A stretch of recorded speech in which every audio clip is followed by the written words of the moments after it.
Welcome back, everybody.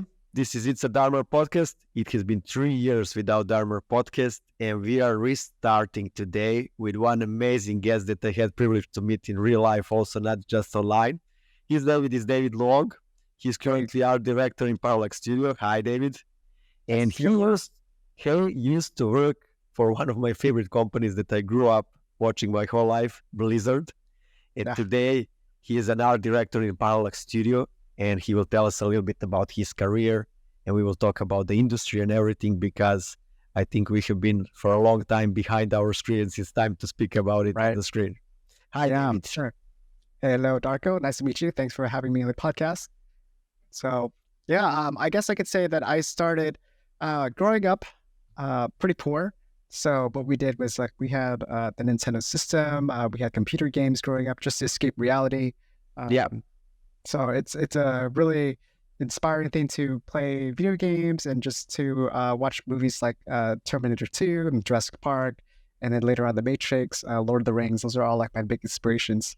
So I really wanted to become an artist when I grew up, and I went into Academy of Art University in San Francisco, and that was from 2001. I'm old now, I guess. 2001 to 2005. So within those 4 years, you did a lot of just kind of everything from perspective to color theory to sculpting, just a lot of fine art stuff, figure drawing, charcoal drawing, just kind of everything to make you a well-rounded artist. And then afterwards, after 2 years of doing that, I got into computer arts. So started doing video editing, started doing 3D animation, started doing texturing, compositing, matte painting, lighting, and then later on, I figured out that I really liked compositing and matte painting. So that's kind of what I focused at the end of my career. And I did a little short film at the last year of my school. I did really well. And then afterwards, started applying everywhere around the world after I graduated. Excuse for interrupting. You said you created a short movie. Short movie you created. It's like a short, graduate, kind of a film, like a short, tiny little short film based on the Never-Ending Story. It's called The Never-Ending Story Renewal. Yeah, The Never-Ending Story. Okay. I don't think you can find that online anymore. It's somewhere deep within my backup drive. you have hidden it somewhere. But what's an amazing experience, when you start very young and you start doing many things, it opens your, I always say opens the gate to your creativities, because it's very hard. How was it? I want to dwell a little bit in that, because I have my experience, and from me, being a artist, designer, to become a good at what you do, you need, for my experience, to take on personal, which are big projects, and they will elevate you on a higher position. So I want to know how it was for you to make something big as that, and you're just starting out. Yeah, so it wasn't required to make your own little short film, but I really was passionate about it. I really wanted to do something and have teamwork. So I kind of asked my classmates if they wanted to be my actors. And I asked one of my tech lab guys to be my cinematographer. And then I did all the compositing, matte paintings myself. And then we went on a green screen stage. We had a green screen stage at school. And then I set up the lighting there, and then kind of directed the actors, and then got the footage, edited it, put it all on the computer, and then did the CG work on top of that after. So it was a really fun experience. I got to, meet a lot of great people, use my classmates to help me out for the project. Yeah, and it was a good time. So it's really kind of a practice to be a visual effects supervisor, I'd say, or art director. So it's kind of fun. Yeah. That's what I was thinking when you said it. It was perfect. So you learned how to operate with a team and everything, because it's hard. I always say to people, I'm a designer, I work for myself, and I have always an art director that leads me or something like that. But it's much harder when you have to lead the people and be creative. It is much harder, It is, There's a lot of responsibility falling on you, so you have to make it good for yourself, but you also have to help them to make the best performance that they could do. Yeah. And it led you immediately to Blizzard, or something was before Blizzard? Yeah, but something was before Blizzard. So after I graduated, I applied everywhere, and Disney Toon Studios came up and they offered me a test. They wanted me to work on a direct-to-video project called Tinkerbell, and that was a small project at Disney. It wasn't the big feature animation film. It was a smaller direct-to-video stuff. So I got invited on to Disney Studios, and just kind of walking around and seeing the beautiful paintings on the walls is very inspiring. Disney's just such a big name, such a legacy. So I talked with the art director there. I talked with the producer, and they really showed me the artwork that they really want to go after. It was kind of like a Disney, the Lion King, with a little bit more realism. So they gave me some paintings from previous projects, and they wanted me to replicate it in Photoshop. So they gave me a test. I went home, gave me about 2 weeks. So I did some Photoshop tests. I did a lot of painting and kind of drawing on top of sketches that they had. Turned that in. And then later on, I had word that they wanted someone more senior, someone more experienced. I'm like, okay, that's fine. But they actually paid me for it. So they paid me for this test. And that's like, very nice. Very nice. Very, very nice. Oh, that was fun. This is the first job that I had out of school. And then afterwards, I started looking again. And I got a call back from Luma Pictures. Okay. Yeah, great work. Small boutique studio in LA. They did Unreal Evolution. They did The Cave, a bunch of other like Marvel films. So they really needed entry level roto and paint artists. So I got hired on for that. I did worked on Unreal Evolution, a little bit of Silent Hill. Yeah. And afterwards, like I found out I was getting paid really low because it's my first job. Then I met a lot of other veterans working there for 6 months. And so LA being like the hub of visual effects at the time, had Digital Domain there, Rhythm and Hues, Sony Pictures there, no ILM, but it had like a lot of other studios. And I found out that Rhythm and Hues is doing an apprenticeship program, which is basically like an internship. Yeah. But it was paid, so that's cool. You had a lot of luck. You had a lot of luck. Paid is good. Yeah, really good luck for that. So I applied and I got in. They accepted about 13 people, I think. This is like almost like nationwide. So everyone was competing for it. And I got one in 13. And it was like a 1-month program. And they kind of like teach you how to do compositing, teach you how to like work with the pipeline and Rhythm and Hues and work with the supervisors there. Yeah. You're in like some test shots. So I did that. And then afterwards, they picked about 6 people to become full-time at Rhythm and Hues. Okay. And luckily, I got picked. So well, lucky. Great experience. Yeah. So got to work on Garfield 2, Night at the Museum, Superman Returns, and that's where I met one of my legendary idols. I guess Dylan Cole was there. He did a lot of the matte paintings. Dylan Cole. Amazing. Yeah. So I saw his matte paintings on like the Rhythm and Hues library drive. Like, oh man, I got to meet this guy. So we set up like a meeting. He actually worked remote. He didn't work on site. So I set up a meeting and he came, about a month later, and he's super tall. He's like 6'5". Yeah, I met him at that. First was a unicorn. He's a pretty very big guy. Yeah. So super humble though. I got to meet him and we talked about the shots and just how he started there. Really cool guy. So I'm happy to have met him there. That was around 2006. So almost 18 years ago. It's crazy. The 18 years ago. Yeah, long time. Time flies. Really, time flies. I know, but we're not getting younger, though. We are not getting younger. Not. I know. Yeah, we're not getting younger. So yeah, the experience that we had all this time, it flies by so fast. So when you mentioned Dylan, I had a really flashback now. Sorry for interrupting. Okay. Oh yeah. Whenever I hear his name or some other names like Ryan Church or Scott Robertson, I just fly in the air of Gnomon Workshop. The Gnomon Workshops, and it was the only thing that you can learn online back then. I know, yeah. And I had Dylan Cole and so on, and I remember those tutorials. I was buying them, like literally asking from my mother for the money, and father, give me the money. I want to buy this. I want to. And then I did try, and you can't do anything. I know. It's like, how did he do this? He's so good. It looks so easy. It looks so easy at church. I remember that tutorial. Drawing so fast, yeah. And it looks so easy. Yeah. So that's where their experience and their talent comes in. I'm like, so good. Yeah.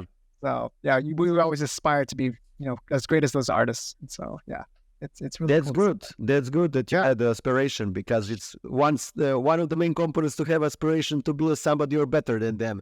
And I think it leads you in a good direction. Yeah, for sure. Yeah, they have really good techniques on there. It's really good to see their DVDs and saw their painting techniques and how they integrated 3D, how they worked with lighting and color and matte paintings. It's just like, ooh, I wanted to do that someday. So that's good for sure.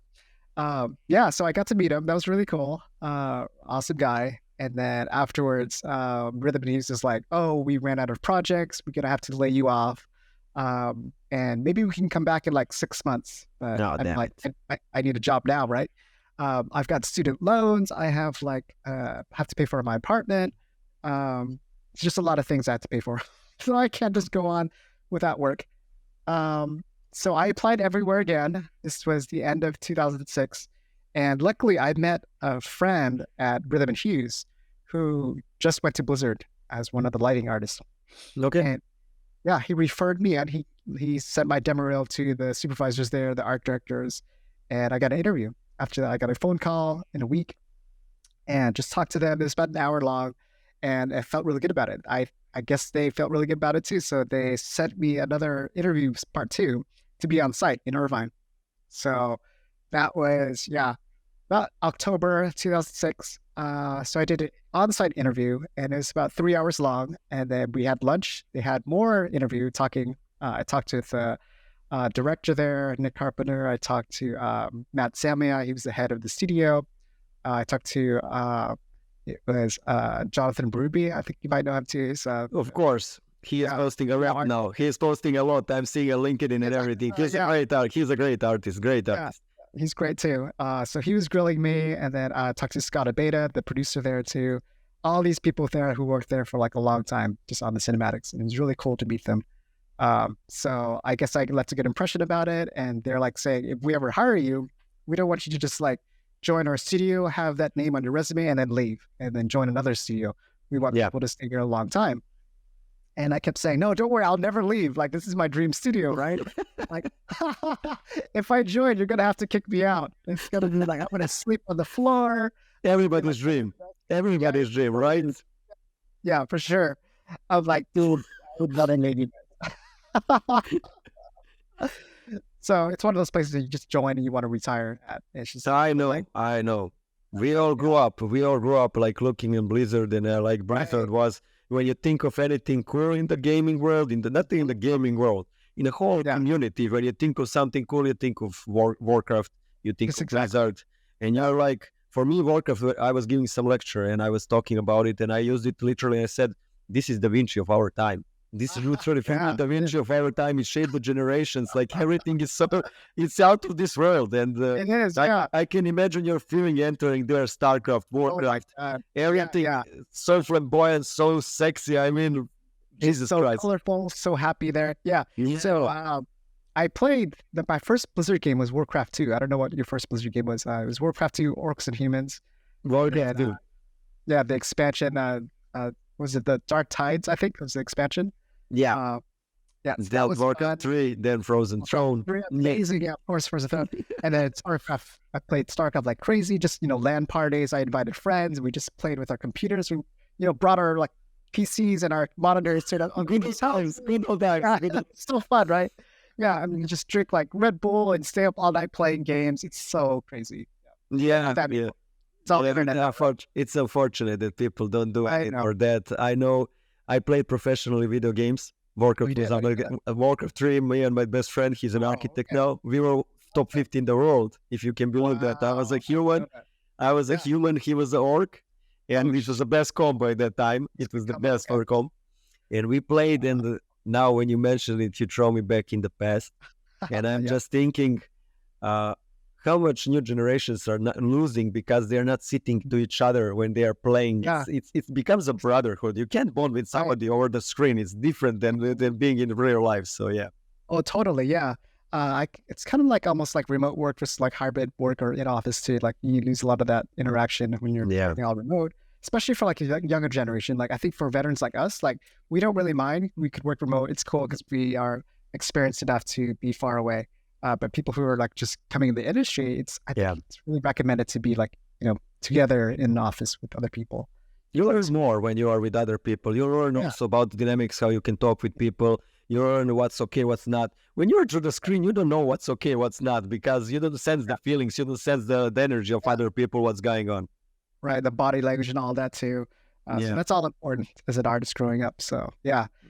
So that's cool. So you played like Warcraft 3 or Warcraft? You said Warcraft 3, right? For Warcraft 3 and then Warcraft Frozen Throne. Frozen Throne was the next expansion, and Humans.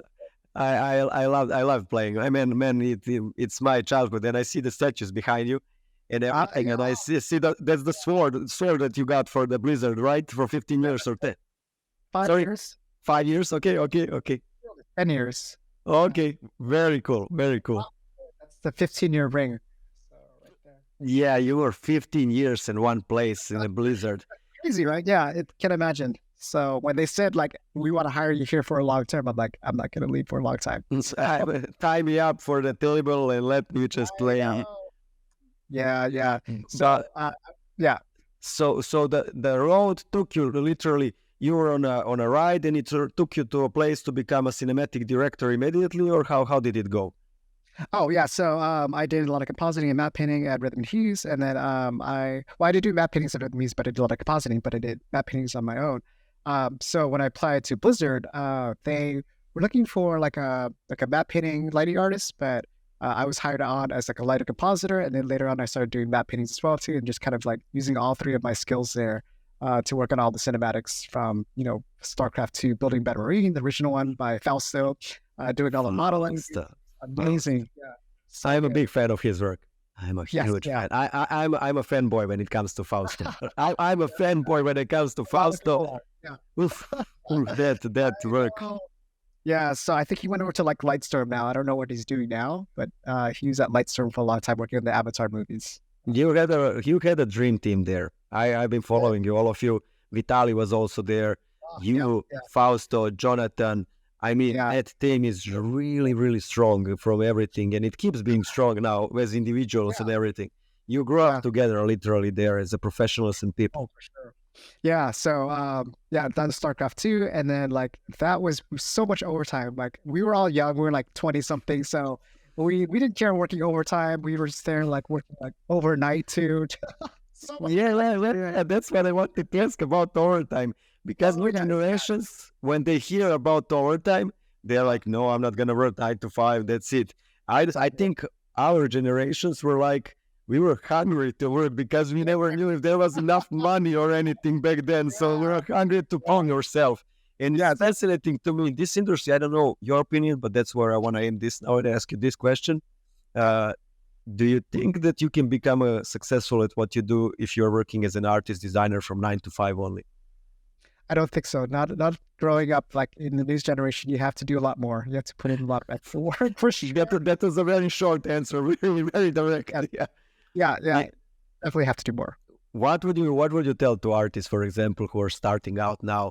What should they aim for? What should they look for? What if you were now? We are going immediately back. If you were now somebody very, very young who's starting out and they are trying to learn everything, what would you tell them? I'm not talking about let's go in this direction with the industry, what I'm gonna do, but how would you approach it? How would you approach everything? I would. Okay, so do I have a job yet? Let's say you got an internship. Internship, yeah. So if you got the internship, I would be working there as much as possible and then just talking to everyone there, just talking to how they work and like their techniques and like what they learn over the years and just experience, just pick their brain, like really learn from the veterans, really learn from people who have been working in the industry for a long time. And then just kind of like going back and using that passion to learn more on your own, applying that to your projects, applying that to your work. And then just like going to a lot of like online portfolio sites like ArtStation or whatever that's out there now. And just kind of compare your work to them, see how your work compares and see how good they are, and then kind of apply some of that goodness into your own work. And also I would say talk to like, go to like online events or conferences like Lightbox or Trojan versus Unicorn, stuff like that, to really network and talk to other artists like yourself or to veterans or any other people that are really good or have been in the industry for a long time. You learn so much. So that's kind of like Absolutely. One thing that I learned, and I was very happy when I learned that thing, was when I went to IFCC and we met there. Yeah.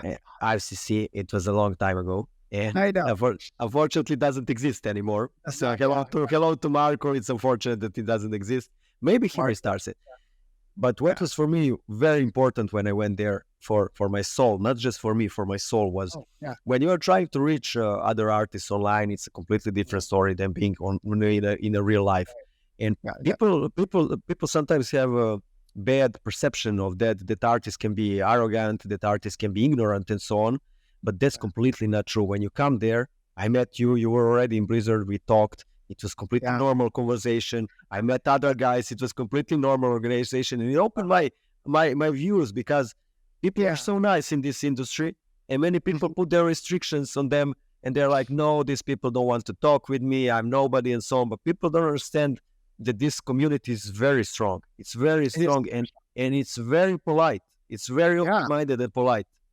That's what I like about that too. Just the international community of artists, like especially when you get together from different countries, you learn so much about different cultures and like how they operate in their country, and like, you know, put yourself in their shoes and how they grew up and how they became an artist too. So it's really nice to compare all those experiences and learn from that and be a better person too. And of course, the ego is like, it's the worst thing in the industry. Reputation goes a long way too. So you don't want to have any of that, especially when you're like starting out as an artist, or even when you're a veteran too. You want to have all that just gone. Yeah. Ego is definitely killer. Yeah. And IFC was amazing. That was my first time too. I think that was like 2007, right? 2017. 2017, yes. Yeah.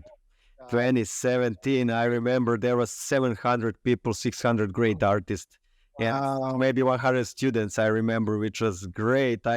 Every person that I saw on internet was there, and you could talk with them, you can hang out with them, you can drink with them if they drink. Drinking, it was amazing. And I'm very grateful for that because you know, I came from car design, and people don't understand how protective that industry is. It protects, doesn't want to let anybody inside, like builds the walls. But art and this VFX was completely different, different. Yeah. So yeah, I mean, Chris, how long were you in car design? I studied from 2009 to 2011. Then I tried to get a job, but I couldn't because of the passport and everything. I returned from Italy. And then I looked for the job, and I understand those guys. It's super competitive. It's not that our industry is not competitive, but there is more jobs there. You have to work on site, and there is competition each year. There is, I think there is 300 students per year that get out and to get a job. And each year is 300 and to get a job. And I mean, it's a problem. It's a problem. Yeah. You know? So not enough jobs. Yeah, the car design is a little bit restricted. But it's the way it is, you know. There are other professions. There is always game design, movie design. I switched to it because of everything, and I'm happy I did that. To be honest, I'm very happy. That's good. Yeah, it is hard in the industry right now because all the layoffs, all the mass layoffs from the game companies and visual effects to it. So it's a rough time, I think, for people to get into our industry right now. Yeah, but there's lots of hope. There's still a lot of people hiring. There's still like game companies forming. There's new startups all the time. So I'm hoping the current generation and whoever is trying to get into our industry is really keeping that hope, because it's a great industry to be a part of. Yeah. Now, when you say about the layoffs, I'm glad you mentioned that. Unfortunately, it happened to you also, which is very sad for a professional like you on that level. It happens. Yeah. It's very unfortunate. It's very unfortunate, you know. Super sad. Yeah. So, you know, I was at Blizzard for 15 years doing cinematics, but then like afterwards, I chose to leave. It was like my own, because I felt like I was doing cinematics for such a long time, and we worked, you know, Overwatch, World of Warcraft, StarCraft, whatever. But it was great work. It was really cool, but I felt like I needed a new challenge. So that new challenge was Imaginary Studios, and they said, "Oh, you could work on cinematics and games in Unreal Engine 5," and I really wanted to learn Unreal Engine 5 because I thought that was the future. Film that started using it, TV. Video games. So I'm like, yeah, let's do it. Let's join it. So I joined as the 11th person, really starting out in like a really small studio. And then we grew to about 65 people. And then about a year in, we had our first layoffs. So we lost about 15 people. Very sad. Morale was down. Yeah. Mostly concept artists. So we kept going. We kept trying to work for about 6 more months. And then that's when like just the whole studio closed. So that's when like the industry was like, oh, layoffs from like Meta, from Facebook, Amazon, Google. Then it hit like all the smaller studios. And then right after I announced Imaginary kind of closing, BioWare got hit. It was just like never ending. So super unfortunate. And it's not a fun thing to be a part of. Like I was out of the job for about 3 months. And I know some people have gone longer, but for me, that's a very new experience. I've never been laid off that long. I'm always working, right? Yeah. So I like What? work. Yeah, I can imagine. What was going through your head? Because I know, I literally, um, because I'm laid off the projects all the time. I say it like that because I go from project to project. Literally, I'm laid off all the time. When is the next one coming? I don't know, but it's coming. That's great. Yeah, It, yeah. it's scary. It is scary, definitely, but it's part of life. And I'm just wondering, what was in your head when you got laid off? What was in your head in this beginning? What was on your head on a 1.5 month, and what was on 2 months? Because I know from my experience what it goes around 2 months. I want to cut my means already because I'm like, it goes in that direction. So I wonder, how did you cope with it? How did you? Because artists like you, which are on a very high level and they're doing really good work, and the whole life they put everything in it. We go a little bit different about that. It hits us much harder because all of a sudden you are not working for the first time. How did it feel, and what was going through your mind? If you allow me to ask. Yes, yeah. So luckily, I had my husband who also worked at Blizzard, and Yeah. we had one kind of income. There's still a safety net. Luckily for me, I was fortunate to have that. So that gave me like the opportunity to really explore other options. One of them being not just working as an individual contributor, like being an artist anymore, but being more in management. So I was looking for more of an art director role, and I've never done art direction, like being an art director before. I did some art direction before at Imaginary and other places, but to have that title to really step up to the next level, that was something that I was seeking to do. And finding the right job, finding the right studio, the timing too. It's not just finding that place, but you have to have the right timing for them to hire. Um, I was applying everywhere. Again, like almost like right after Rhythm Hughes, I'm like applying worldwide. It's not just like in the US, like everywhere from like Germany to Really, yeah, yeah. Okay, yeah, okay. Oh, you like hardcore. You think hardcore. Okay. right. Yeah. So I was like, I wanted remote job, but at the same time, like I was willing to move to try the new adventure to be in a different Okay. country, just Brave. to like, Very brave. Very brave. yeah, yeah. So I have like a house here. I have like dogs. I have a rabbit. I family. So, Yeah. I know. right? Yeah, but I was willing to do all that, and I had the support from my husband Steve to Yeah. let me do that. But it's just like scary thing to try to make that leap. But that's what I was willing to do, and just applying everywhere. I did the post online saying, I got laid off. I posted my demo reel, and seriously, I had so much support. The community is really awesome on LinkedIn and on Facebook and everywhere else. Just this outpouring support saying like, hey, I've got this job opportunity you might know or you might like. So I talked to a bunch of recruiters, and I talked to a bunch of people, friends who are worked at other studios who might be hiring. And I think the first week I set up like maybe 20 interviews, just 1 week, just like Impressive. interviews. Impressive. It's a lot of work interviewing too. Like it's almost a full-time job, just trying to like put that face out there, talk to the hiring managers, and just kind of like showing your best kind of like self to them. It's a lot of Yeah. like work. So that was kind of like my process. Just once I put my name out there, it was just a full-time job searching and interviewing basically. So it was about 2 or 3 months of doing that. And I got really close to a lot of studios. The interview process is very brutal. Like some places takes like 2 months, maybe 2.5 months. You get to the end, you interview with like 7, 8 people, each person like 1 hour each. And sometimes one interview takes like another week to set up. And then once you're done with that, they're like, oh, okay, you passed. We'll set you up with the next person, but that's like another week. And so it's really a slow process. It's like, oh my God, time to go through that. It's not fun. Not fun at all. But if you talk to like smaller studios, it takes only like about a month. But when I talk to like Riot or like Epic, it takes 2-3 months. It's so slow. Yeah. Bureaucracy, go through everything. Very bad. Yeah.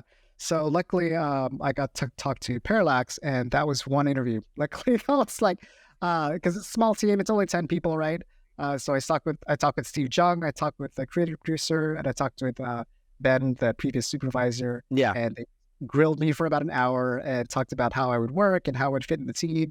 And luckily, they got back to me a month later, and they sent me the offer as art director of Parallax. So I just started.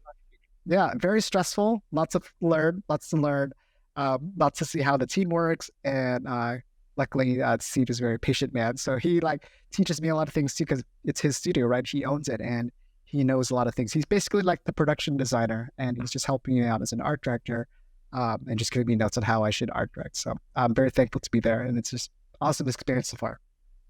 I think you will fit pretty good there. They're doing some projects that I think you will go very good with, and I Yeah. think they're growing. From what I see, they're rapidly growing and they're doing amazing work. And Yeah. I think that is going to be a call about from the dream. Literally, if you ask me, that's how I perceive it from here. And what I wanted to ask you is next. Yeah. You know, we always talk about artists interviews. Artists can be shy; they don't want to talk, and so on. What would you tell to artists? Because every artist, at the end of the day, you can't just sit at home and draw. You need to talk with your client, your producer, your art director. What would you tell to artists is a good way of communicating in this industry? Yeah. I know everyone kind of works differently. Some people prefer like remote, some people prefer just emails or like chatting. Some people prefer like talking on Zoom, like us, what we're doing now. I think just kind of like practicing talking to people in general, just really getting yourself out there and going to these conferences, meeting people, talking right there. That's a great starting point already. And then from there, really hone your skills to talk even better on pellet calls or like on virtual calls. And you could really put yourself out there instead of sitting at home and just not talking to yourself, but not talking to anyone, and just doing your work. You really need to be more communicative. Really need to be more expressive as an artist and not just work for yourself. You really have to put yourself out there. It's an uncomfortable thing, but I think it's really required to be an artist these days. I think absolutely, because I think it's impossible to sit at home and only draw. And many artists, when they enter the industry, they think they will just draw. And I always tell to them, that's 20% of your work. 80% is planning, analyzing, talking, going back and forth, stressing yourself out. Yeah, lots of feedback. Lots of feedback, definitely feedback. Yeah, putting your work out there, showing other people that you're vulnerable and that you are receptive to critiques, receptive to growing. So it's always scary putting your personal work out there and like people ripping it apart, but that's how you grow. That's how you learn. So it's not always that you have a perfect project and your first shot at a piece of artwork is going to be perfect. So it's always good to have more eyes on it and more people looking at it. Yeah, I think that people mostly when they see other people doing their personal projects and then they see, but I don't know how we measure anymore what is a good project. I don't know, because social media is getting restricted now. You don't get any more that many likes like you used to before. I don't know how we calculate that anymore. And I think it's very stressful to artists now. When they post something and they don't get likes, they get stressed. Yeah, we know. When you work on something for 2 months and then you post it and nobody likes it, it's yeah, it is messing with your head, right? Yeah. Same with LinkedIn. Some people post like their artwork on there and they don't get enough likes and they get sad. They're like, I'm not going to post any more art because of that. So it used to be like back in the day. I remember CG Society was a great place, a forum. Amazing. Yeah, you get so much feedback. People go on there and give you critiques and such. And then there's like the top row, and everyone wants to be like on the top row of CG Society, right? Fausto is always there. Fausto is always there. Yeah. Yeah. And then you click on the image and there's like 10, 20, 30 pages of like, comments and like feedback or whatever. He doesn't need feedback, but like just like a lot of people say, oh, that's so awesome. And it's not just about likes, because I don't think they had likes back then, right? For CG Society. No. Just yeah. It was votes. I think they had votes. Oh, okay. It was supposed just to get a top row, but it was image. Yeah. So, no, you just get a vote, but it doesn't calculate it, if I remember correctly. Yeah. So I feel like that might be like it's funny because like we went from votes forum based to like ArtStation for likes, and then maybe you should go back to like the votes and forum based again, because you learn so much more rather than just going to ArtStation. It's more like just to show off your work, but you don't learn anything when you post there. There's no critiques. No one cares. They just want to give you a like or not, and they move on. So yeah, I think we need something like that again. I absolutely think the world has changed, hasn't it? I gave some lecture and I was analyzing, and then I went through my history, how I became what I am and so on. My growing was on forums, exactly that you said. We had Serbian and we had CG Talk. 3D Total was also there.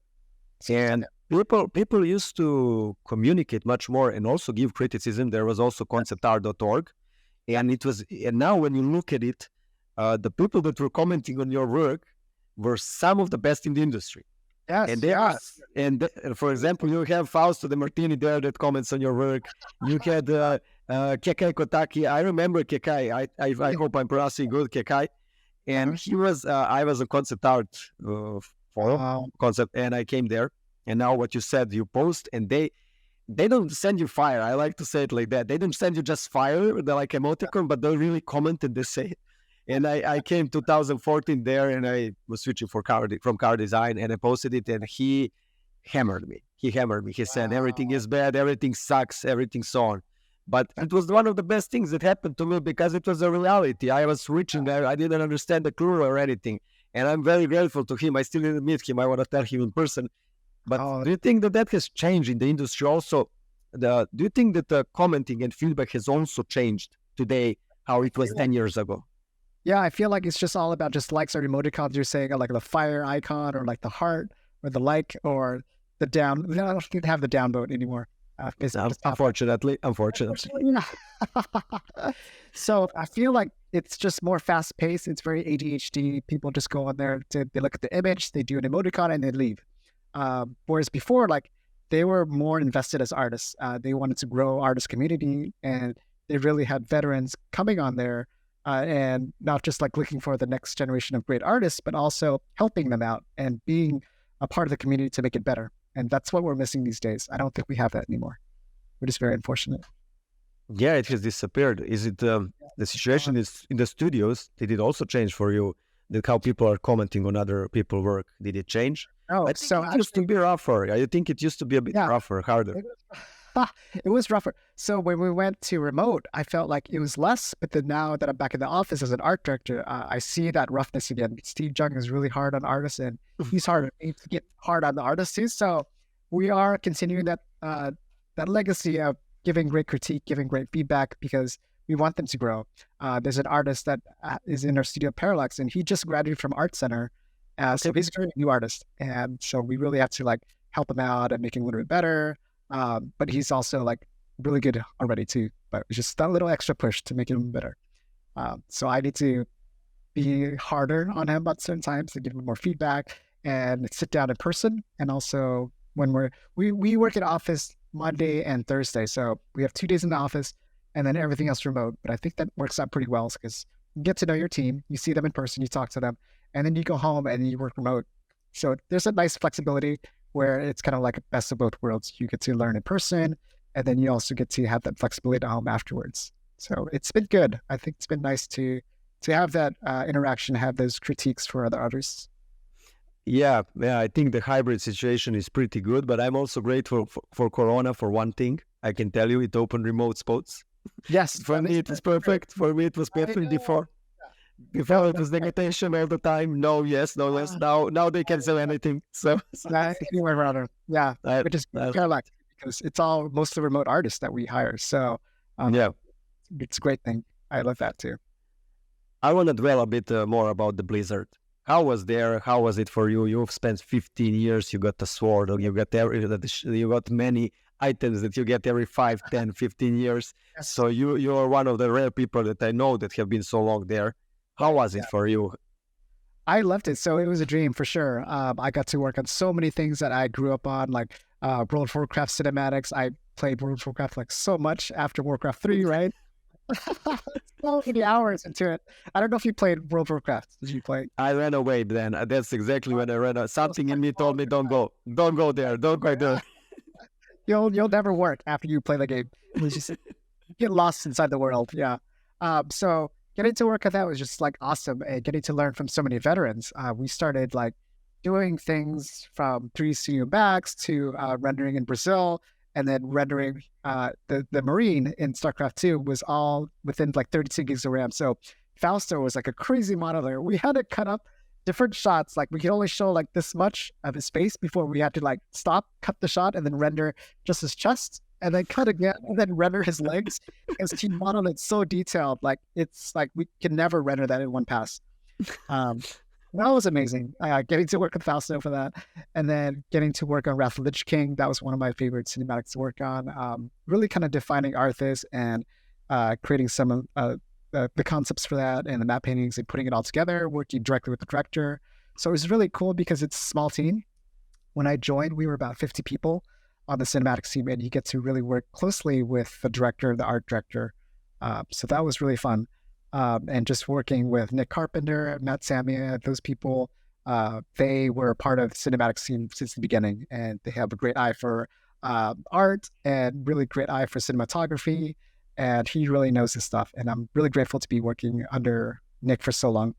And then afterwards, we get to explore like the new IP from Overwatch and learning how to adapt our Blizzard style to like a stylistic kind of like futuristic style. That was really cool to do. Helping out with Hearthstone and figuring out like the kind of motion graphics 2D animated projection and on like 3D camera moves in those cinematics. And just like learning from so many different people, working with different teams. It was definitely a dream. And it's hard because so many people I knew left and kind of like went on to different things. And so I feel like maybe it's time for me to leave after 15 years to try something else. But no, it was so much good stuff working there. Yeah. Yeah. I was always wondering, for example, you went through a couple of projects with them. And I was wondering, how does that go? Do they have meetings with all of you and then they decide where they are going? Or they just drop inside of your room and they say, okay, we're starting something new. We already prepared. You will do this. How does that go? Yeah. So I worked more in like the post side of the cinematics, more of like the lighting, compositing, rendering, and map painting work. So the stuff that happened before, they talked to the art team. They talked to the game team, and the director would be figuring out like the story with the game team. The game team would tell them, hey, we want to make like a dragon for this new expansion. Let's put in a dragon. Let's make up a story. Can you guys help with that? They're like, sure. So the cinematics team has writers in-house too. So we have writers, they work with the directors, and then once that gets approved, they work with the concept artists. So the concept artists do like sketches from like 3D props and just kind of like figuring out what the world would look like. And then afterwards, we get into storyboards. From storyboarding, we go into previs. We show the art team, so we show the game team. They approve that, and then we lock like the edit, so we know how long it would take, how many shots, from like 4 minutes to 7 minutes, depending how long. From there, that's when we go into production. So they start getting the animators in there, the full high-res modelers. They put it all together. They have effects artists, and then the map painting team. Lighting team comes in and sets up all the shots to make sure that it's all good to go with the edit. And then that's when like they come down to all of us. They're like, hey, let's work on the next project. And so they announce it to us and they're like, okay, let's get to work. And that's when we work about like 2 to 3 months helping out, make the shots look as best as possible. Then we talk with the art directors, we talk to the directors, and they give their input, they give their critiques. We do a lot of iterations. And then at the end, we sit down and make sure every pixel on the screen, frame by frame, looks perfect. So that's a QC process that we do at the end of the cinematic all the time.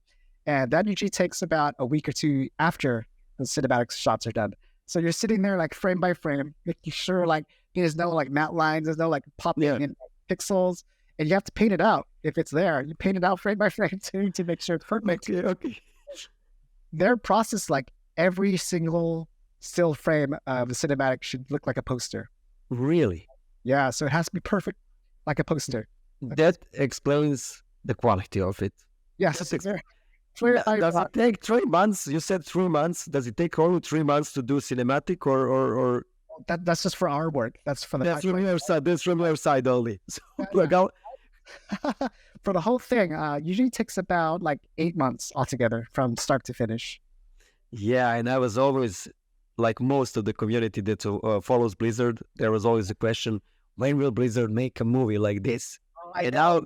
Now when you said that they make every frame like it's a wallpaper and art, it's amazing because it's impossible to make it. I mean, that I love this sentence because this sentence summarized whole Warcraft cinematics and everything, and every Blizzard cinematic explains how it's so good, how it's so good. Yeah, every shot is planned out to look as awesome as possible, so badass and epic, and like the poses in like Arthas or like anything from Tychus. It just has to be perfect. It has to inspire. It has to look as good as possible. And what's crazy is StarCraft 2 and Wrath of the Lich King back then, it was not even HD resolution. It was like 1280 by 720 pixels. So this small like size, not even HD, but we squeeze so much sharpness out of it. We squeeze so much detail and art and just quality out of it that it still stands the test of time today, like 16 years later. So it's pretty crazy what we did. But yeah, I really wish that we worked on movies too. It's just impossible because we do, 8 months, sometimes a year per cinematic. And there's like more than one game team, right? There's like Hearthstone, Overwatch, World of Warcraft, Diablo team, StarCraft back then. They all want cinematics. And so by the time we finish one, we have to work on the next one. And then once that's done, we have to work on the next one. It's like, there's no stop. So that's why it's impossible to work on the game. Work on the movie. I wish we did. But I did a great job on Warcraft movie. It was pretty cool. But my favorite cinematic, there is, all of them are my favorite. There is no question. But this just hit when I was still a teenager. And it was Warcraft 3, Region of Chaos ending when the death of the death of Hellstream. The death of Hellstream. Oh, Hellstream. Oh, okay, yeah. With Mel. Yeah, I love the death. Yeah, and yeah. But his speech when he falls down, and I have freed myself. But what I want to tell you about that, why am I mentioning that? It's stuck in my head. And then new cinematics came that you worked on, and I was like, man, this is dope. Yeah. This is everything. But what I didn't realize is how much they were better than the one that they set, because I didn't realize how much the everything improved, not just the technology, but the artist and everything. And I remember I didn't watch it for 10 years or something like that, and I turned it on, and I'm like, what am I watching? How I didn't realize that this is not, I can't say bad. For that time, it was state of art. But now when I compared it 10 years later, it was like from a different world, I was like, oh my God, how much everything changed, how much these artists are putting so much even more effort, technology is advanced. And so it was crazy. It was crazy feeling. Yeah, so I worked out 2 more cinematics. That's kind of like the death of Hellstream back then. It was like the Warlords of Draenor. Do you remember that one? Of course. Yeah. So that was very similar. They had like an alternate reality where he fought Madaroth too. That's the one that I compared later. I was comparing those two, and I was like, saying that didn't look so bad when I was looking at that. I mean, it looks still amazing, but this is so much higher quality. You can see it under his eyes, the lines under the eyes and everything. Literally, it was on a completely different level. It was like from Nokia to iPhone, but not. It was different times in 15 years. That's what I wanted to say. Also, that's what I wanted to ask you. That do you think that industry has dramatically improved in quality over the last years? And I really have that kind of feeling that what I want to say is the artists always put a lot of effort 15 years ago now, but I have a feeling that now to become internship artist, literally you had to be senior 15 years ago. You could be senior with was it like that, or that's my bad feeling by just watching the images? I want to ask you that because I don't know that. Yeah, I feel like it was easier to get in to Blizzard or any other places back then, but it was also pretty like hard because the knowledge was not out there. There was not a lot of YouTube channels education, so that's the hard thing. So even though like the level of experience that you had to know to get into those studios was less, it was also that less experience was not common knowledge. It was still rare to know. So now there's like a higher bar for knowledge. You have to know this much now, but there's so much more information and knowledge out there that's free or to talk to. So I think the human capacity is interesting because like anytime there's more to absorb, you're always going to absorb it. And so when we improve and when we get better, time goes on, that always has to keep going up, keep going higher. The bar has to keep going higher. And the more you have to learn to get into a certain industry goes higher. So it's an interesting thing because you're right in like, you have to be like a senior level back then to get into the industry now. But back then there was also a lot less knowledge to get into it. Yeah, definitely. We are evolving in a rapid We're way. definitely evolving. We have to be better and faster. I hope that the salaries will also evolve. That's the hard thing. So yeah, salaries actually higher. It's lagging a little bit. It's lagging. Yeah, during like the pandemic, I felt it was better for artists, right? Because you're hiring people all around the world, but at the same time, like everyone is trying to hire all those artists, and there's so many more projects and so many film projects popping up. There's so many more game studios. There's less people out there to hire, so they had to increase the salary to like poach people to hire people from other studios, and now it's like the opposite problem. Now it's like there's less jobs. There's a lot of people out there looking for work. So now like the salary's slowly going down because the studios can pick whoever they want. They're like, oh, you want $100,000? Oh, okay. Well, this guy who's really good too, we're going to hire him for $90,000. And then someone else applies and they're like, hey, I want work too. I need food. I need a house. I'm going to work for you for 70,000. So they're like, okay, let's go with that one. So unfortunately, that's what's happening right now. And it just keeps going lower and lower. And the studios out there are like, yes, we get to hire for so cheap. So it's a bad deal right now for artists, I think. It is imperative, it always goes like this. I'd say to people, it always goes for Corona, everything was exploding. It was going like this for 3 years almost. And now it's dropped. Also, Hollywood strike is not helping. It's so many things are happening, David. So many things are happening. Hollywood strike, games laying off, AI, which another huge one. Jeez. And what do you think about it? Yeah, it's so AI is always an interesting thing.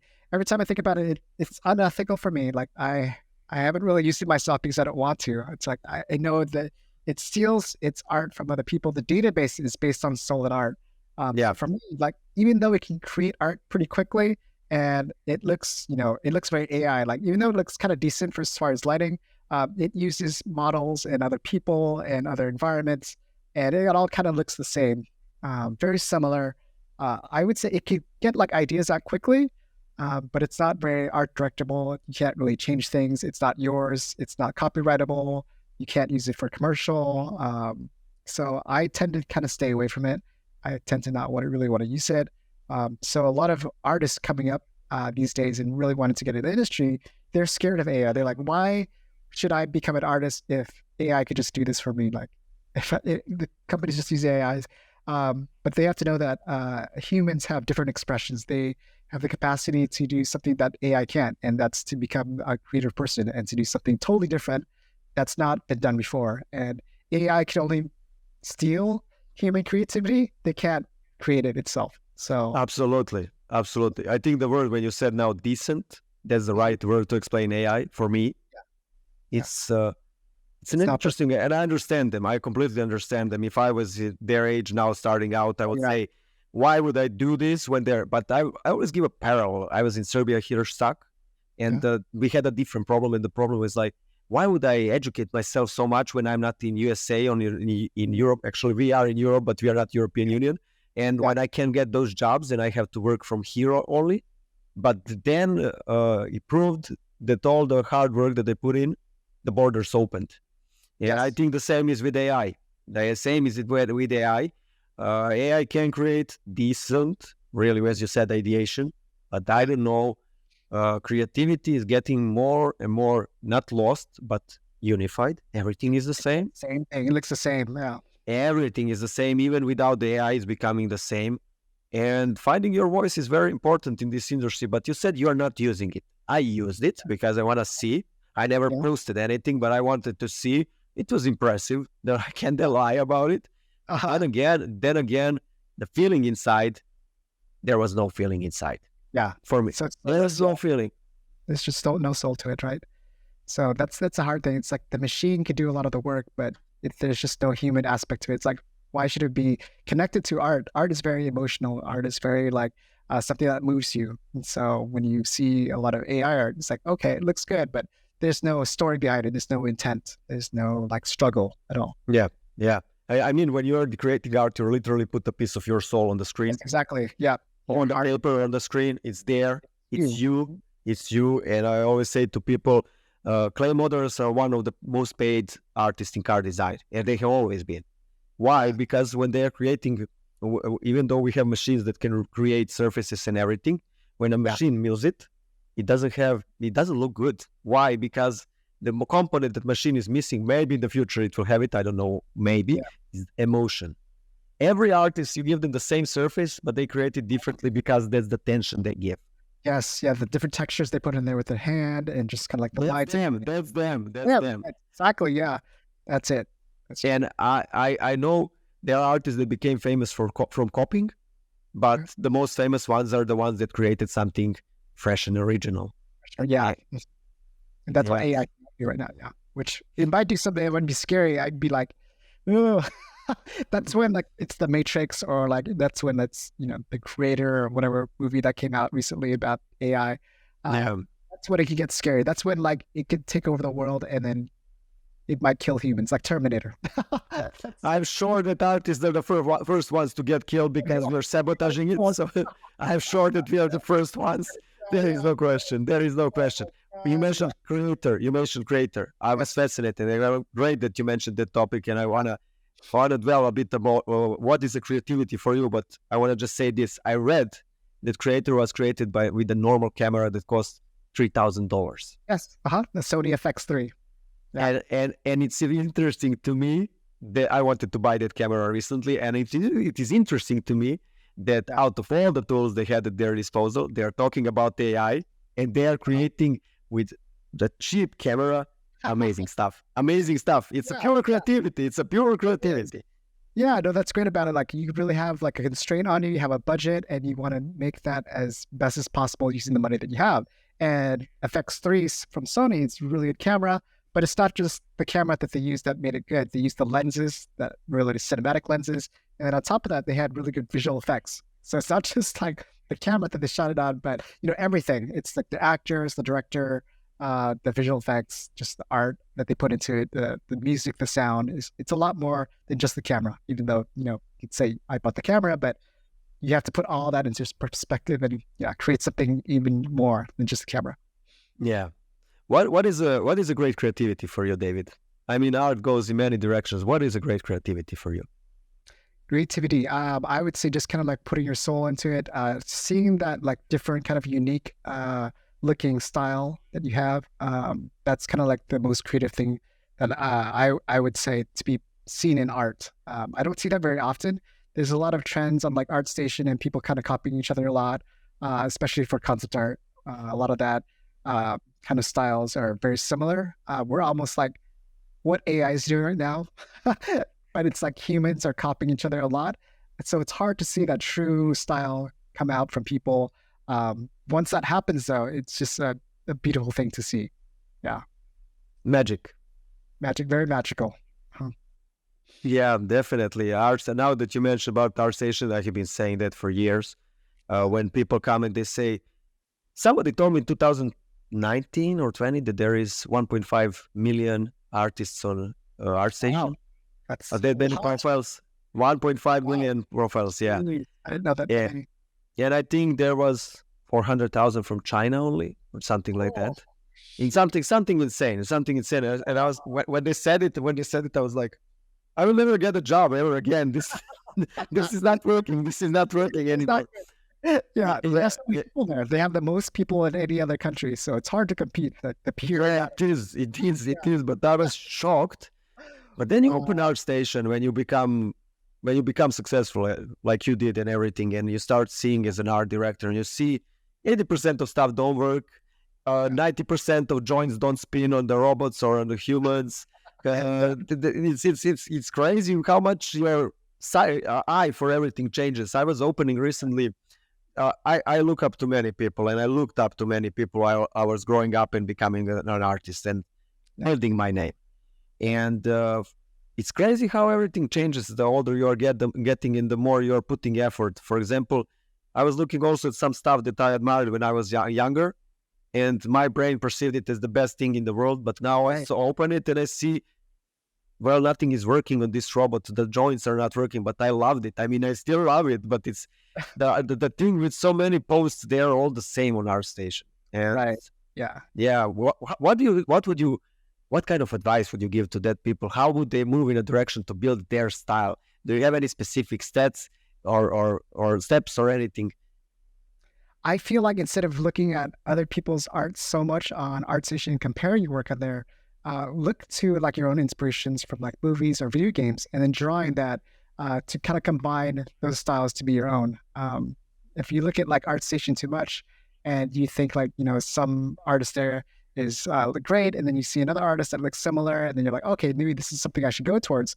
It's more of following their vision instead of following your own. So you should really like adapt to your own styles and your own vision by taking your memories, taking your past experience of what you liked and creating fan art from it. And really like not even just going beyond fan art where it's still a similar style to what they are, but making it your own and just kind of like trying a different style. Just learn from it.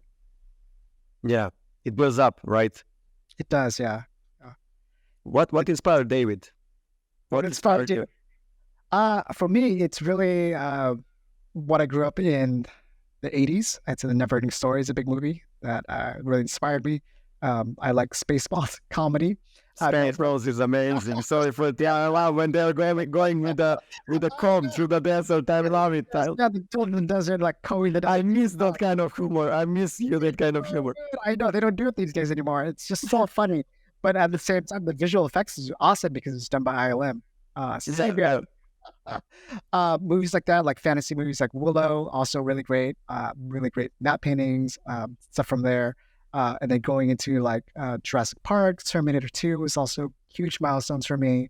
I think I mentioned it earlier, but jumping into like really cinematic looking movies like Crouching Tiger, Hidden Dragon, really slow moving camera moves, like things that are very kind of like poetic and not just like crazy like fan action, crazy Michael Bay kind of shots. I go for more like the slow movie. Yeah, they're like a 360 camera movie to show like all the environments and all the characters at every single like angle. Like, I don't care for that. I just want like one great looking composition shot and just kind of slow push in or just kind of like a slight, pivot, rotate. I think those are the most effective looking at great cinema. And then from there, Lord of the Rings, huge Lord of the Rings fan. Same here. So good, right? Yeah. Looking back at it, it still holds up as far as like absolutely. More than 20 years ago. So good. I mean, some of the visual effects now is good. Like you look at Gollum, you see some like compositing that's not so good. Some of the modeling back then, it's 20 years ago. But what it did back then is so good. So loved it. So that was insane. That was insane. It was super insane. That's what made me like want to work at Weta someday too. It was either Blizzard or Weta. And I got to Blizzard. Okay. So I think one day I still want to, visit New Zealand and Weta and maybe like live in a hobbit hole. Okay. Shire.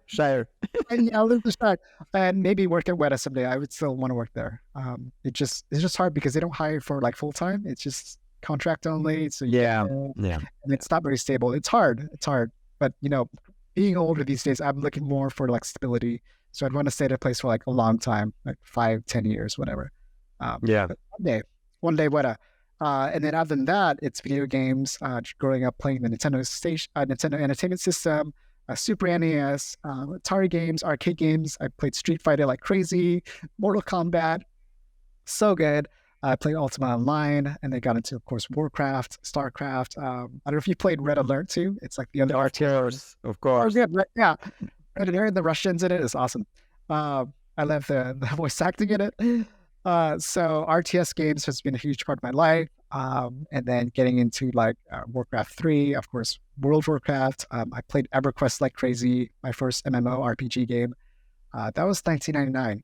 And I still come back to playing it these days, just like once in a while, because the graphics are very ugly, but it's not about the graphics, it's about the gameplay, the nostalgia from the games. And Legend of Zelda, love doing that, playing through those games.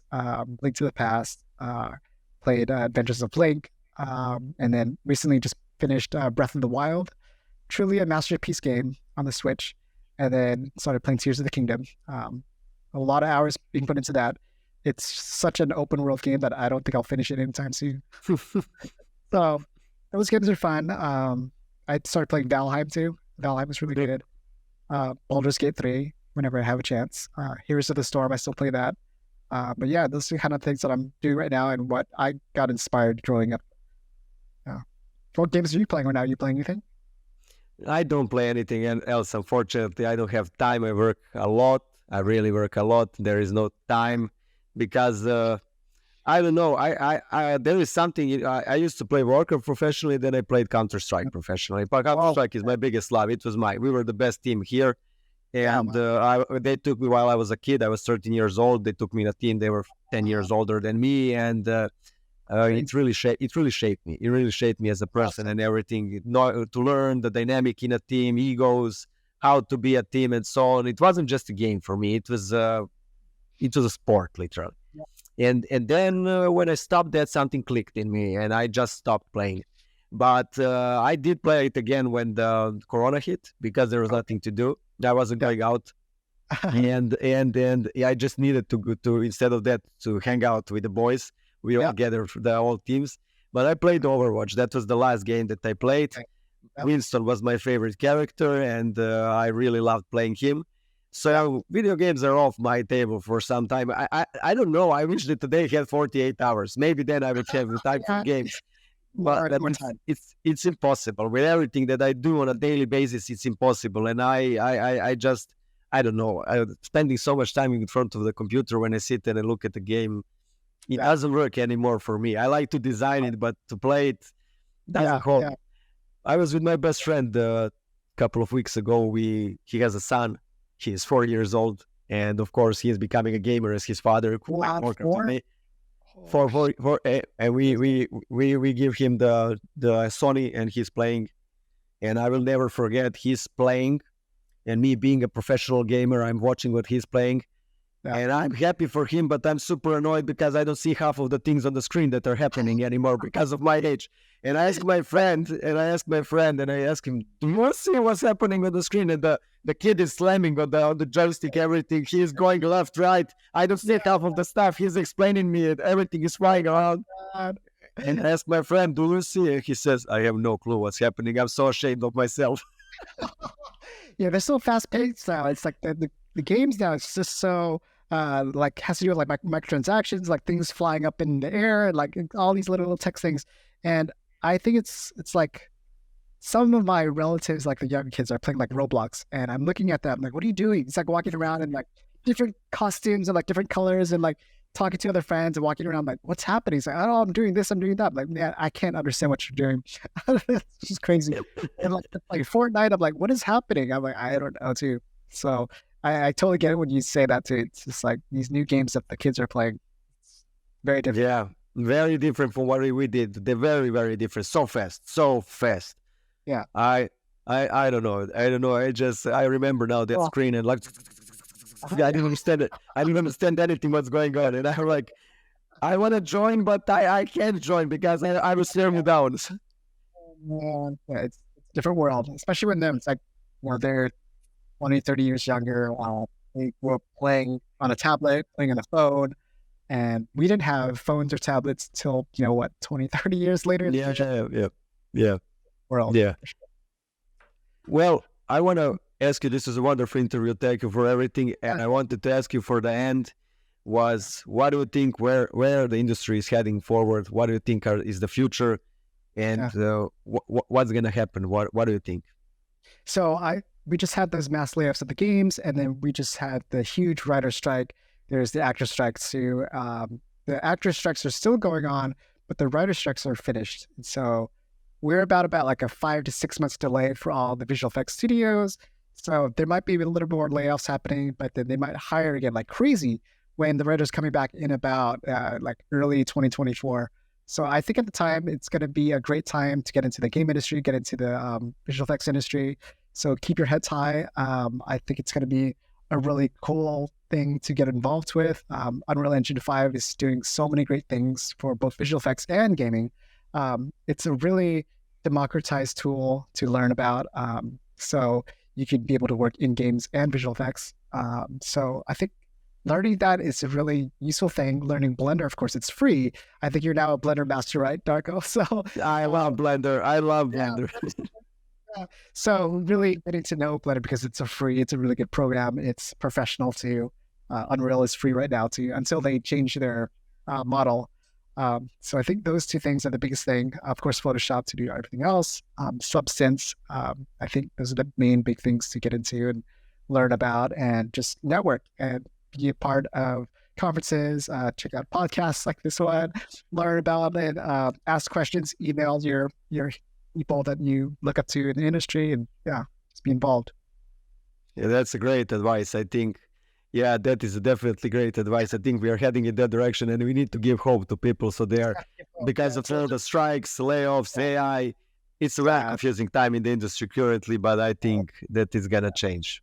Yeah, it'll get better for sure. Absolutely. I'm very happy that you are finally back without directing. 3 months of not working. It's like, I'm not working. It's great.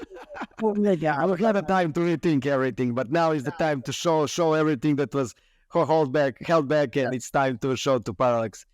Very happy to have you on the podcast. I'm very happy that we recorded this. It was a great. And thank you so much for coming, David, and being my first guest after 3 years. Well, I'm very honored. Thanks for having me. It was a pleasure. See you around, guys. This is David Luong, and we will have new guests very soon again. All right, awesome. See y'all later.